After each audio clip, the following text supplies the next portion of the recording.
कैसा महसूस कर रहे हैं भाई? भाई साहब, देश में गर्मी पड़ रही है, बहुत ज्यादा है। 50 डिग्री के, हाँ, 50 डिग्री के आसपास टेम्परेचर है। हाँ, साउंड है अब। इतनी गर्मी में कैसे काम चलेगा? आपके शहर में, आपके गांव में कैसी गर्मी पड़ रही है, बताओ जरा मुझे। गर्मी से मर रहे हैं भाई। भाई, बहुत भयानक गर्मी पड़ रही है।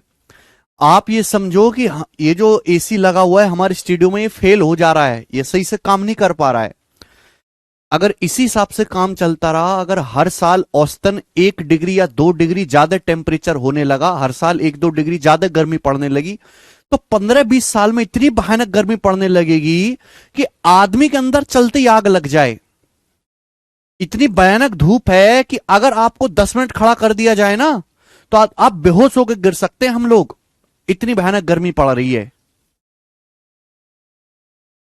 45 डिग्री नॉर्मल टेम्परेचर हो चुका है भाई।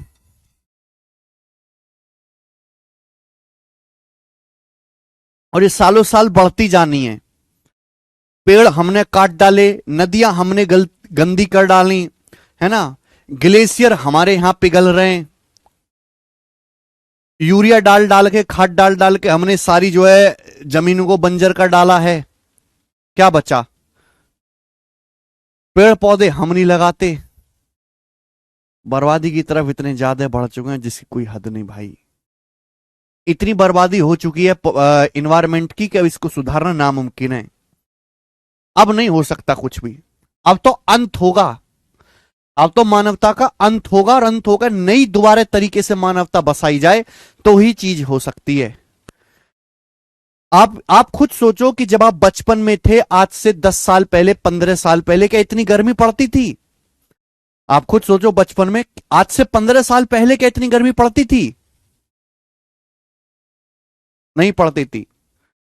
15 साल पहले आदमी दोपहर में घूम सकता था, दोपहरी में जा सकता था किसी काम के लिए, कि भाई 1 घंटे के लिए कहीं साइकिल पे चले गए हैं, या पापा को खाना दिया है साइकिल पे जाके।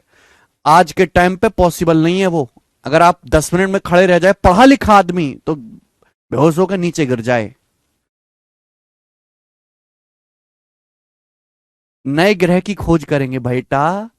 ये सब बकवास की बातें रहने दो। नए ग्रह पे ना चिड़िया होगी, ना गाय होगा, ना कुत्ता होगा, ना पशु पौधे होंगे, ना वनस्पतियां होंगी। केवल इंसान होंगे, इंसान। भोगी इंसान, कातिल इंसान। हम ऐसे ग्रह का करें क्या, ऐसे इंसानों का? जब हमारी चिड़िया, पशु पौधे, हमारी गाय भैंस बकरी, वनस्पति पेड़, ये सब है ही नहीं, तो इंसान का रहने का क्या फायदा? इंसान भी मरे, क्या जरूरत है जीने की? कोई मजबूरी है? हमने पर्यावरण इतना खराब कर दिया है कि जो स्थिति कई सालों बाद खराब होनी थी, वो अभी से खराब होना शुरू हो गई है। और इसी स्थिति से अगर काम चलता रहा, इसी तरीके से पर्यावरण बर्बाद होता रहा, ग्लोबल वार्मिंग होती रही, तो हमारी जो दुनिया है, जो मानव का जो शरीर है, 15-20 सालों से ज्यादा टिकने वाला है नहीं।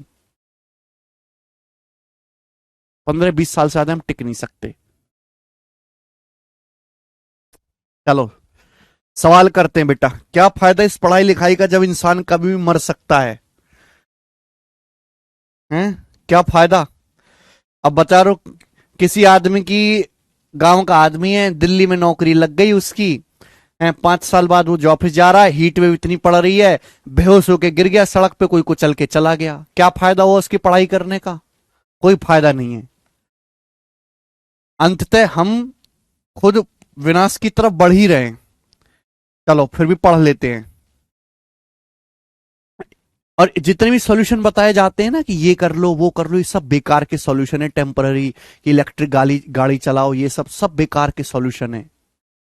बस एक ही सॉल्यूशन है, गवर्नमेंट हर हफ्ते 1 दिन की छुट्टी कंपलसरी करे, छुट्टी कंपलसरी।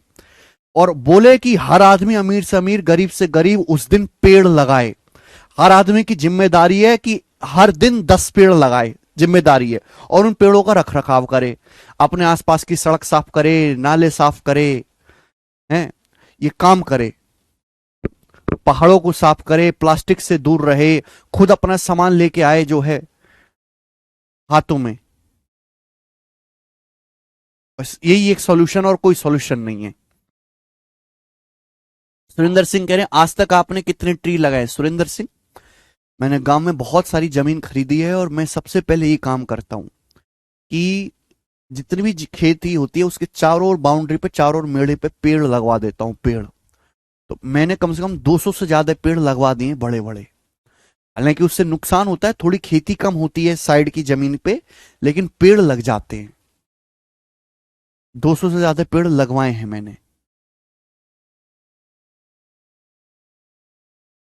और हर एक प्रकार के। सर मैंने आपका बैच लेने के बाद काफी टाइम नहीं पढ़ पाया क्योंकि बीमार था। 2 मंथ्स बाद पेपर है, नोट्स बिना बनाए कवर करूंगा, कंप्लीट नोट्स बनाऊं। एज 18 है अभी। अरे एज 18 तो इतने क्यों बोर आ रहे हो? आराम से ढंग से पढ़ो। ये 2 महीने के बाद के पेपर को भूल जाओ, ये नहीं होगा तुमसे। अगले साल के पेपर की तैयारी करो। दीपक कह रहे हैं सर समर वैकेशन कर दीजिए। दीपक, ये अच्छा आइडिया दिया दीपक जी आपने, ये अच्छा आइडिया दिया। मुझे भी समर वेकेशन की जरूरत है। कर दें बेटा समर वेकेशन 10 दिन की। समर वेकेशन कर रहे हैं 10 दिन की, गर्मियों की छुट्टी। हम क्या भभकते रहे यहाँ पे हैं? सरकार से बोलो समर भत्ता भेजे, गर्मी भत्ता शुरू होना चाहिए। भाई हर आदमी के खाते में कम से कम 10,000 रुपया भेज।